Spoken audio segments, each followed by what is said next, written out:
वेंकैया नामक एक आदमी रहता था। वो बहुत गरीबी में जी रहा था। वो अपनी पत्नी और बेटे के साथ एक छोटे घर में रहता था।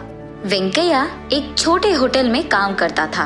वेंकैया का मालिक रंगैया, जो हर रोज की कुली उसे देता था, वो वेंकैया को बिल्कुल काफी नहीं था। इसी कारण वो तीनों अच्छा खाना खाकर बहुत दिन हो गए थे। वेंकैया की पत्नी कमला भी जब भी उसको वक्त मिलता था, उस गांव के कुछ घरों में साफ सफाई करना, बर्तन साफ करना जैसे काम करती थी। लेकिन वो पैसे भी उनके लिए काफी नहीं थे।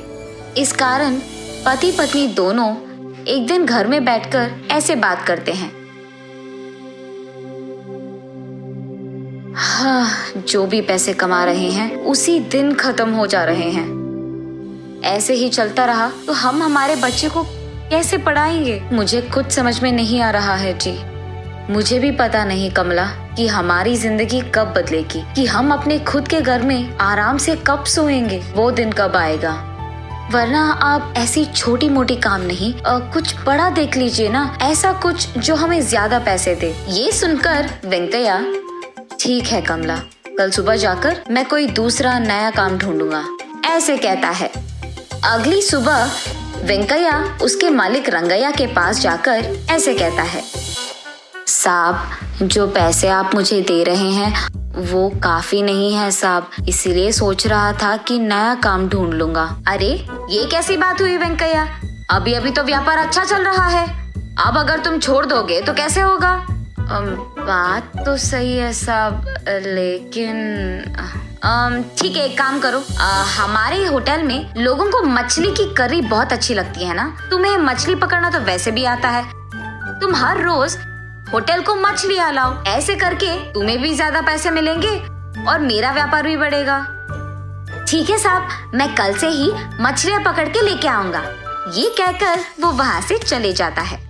अगले दिन वेंकैया मछलियाँ पकड़ने पास में मौजूद तालाब को जाता है और वहाँ कुछ मछलियाँ पकड़ता है।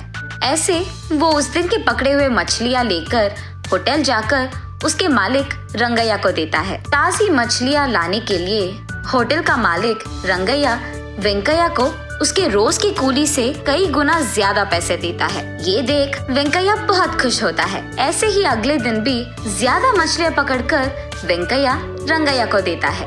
उसी हिसाब से रंगैया भी ज्यादा पैसे देता है वेंकैया को। ऐसे ही कुछ दिन चलता रहा और वेंकैया को भी ज्यादा पैसे मिलने लगते हैं। ऐसे ही चलता रहा तो कुछ दिनों में हम एक घर भी खरीद पाएंगे और हमारे बच्चे को एक अच्छे स्कूल में पढ़ा सकते हैं। ये सोचकर पति पत्नी दोनों बहुत खुश होते हैं। ऐसे ही कुछ दिन बीत जाते हैं। एक दिन मछलियाँ पकड़कर होटल जाता है वेंकैया।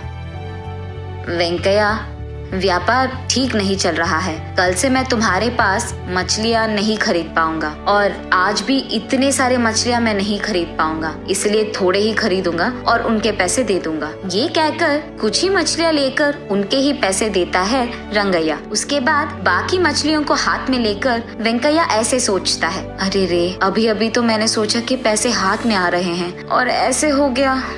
ऐसे ही दुख में वो अपने घर जाता है। घर जाकर जो कुछ भी हुआ वो अपनी पत्नी कमला को बताता है। रहने दो जी, जो आया वो आया, जो गया वो गया, अब क्या ही करेंगे, हमारे नसीब में तो इतना ही लिखा है शायद। ठीक है, चलो आज के लिए मैं खाना तो बना लूंगी। ये कहकर वेंकैया के लाए हुए सारे मछलियों में से बड़ी मछली को काटते ही उसके अंदर उसे सोने की बड़ी मूर्ति दिखाई देती है। उसे देख कमला आश्चर्यचकित हो जाती है और तुरंत उस मूर्ति को वेंकैया के पास ले जाती है।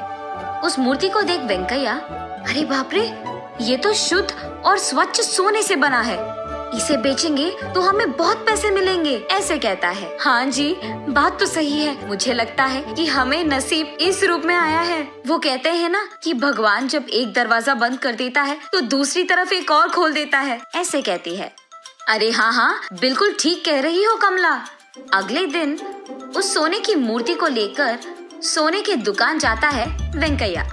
वहाँ का मालिक उस मूर्ति को जांचकर ऐसे कहता है, अरे ये तो बहुत पुराना मूर्ति है और इसका मूल्य बहुत ज्यादा है, अब तुम्हें देने के लिए मेरे पास उतने पैसे तो नहीं है। अरे रे, अब क्या करेंगे साहब? लेकिन मैं तुम्हें थोड़े थोड़े करके पैसे दे सकता हूँ, एक ही बार में तो नहीं दे सकता। मंजूर है वेंकैया? ठीक है, वही करेंगे फिर। ये कहकर उस मूर्ति को बेचकर थोड़े पैसे घर ले जाता है वेंकैया। लिए उन पैसों से सबसे पहले वो एक होटल शुरू करता है और उस होटल में वो मछली की बिरयानी को बेचना शुरू करता है।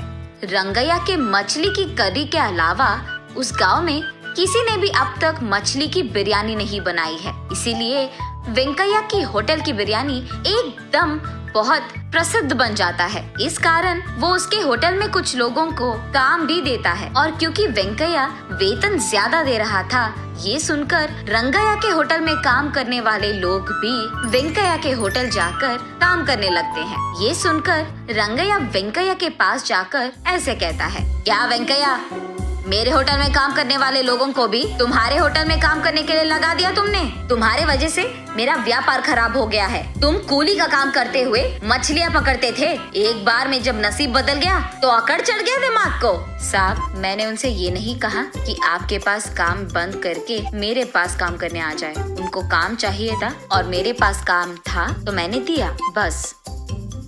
जरा मैं भी तो देखूं कि कितने दिन तुम ऐसे ही व्यापार चलाओगे। व्यापार चलाना आसान नहीं होता है वेंकैया, हमारे परिवार में ये बहुत सालों से आ रहा है। एक बार जो नुकसान आ गया ना, तुम वापस कूली का काम ही करने लगोगे।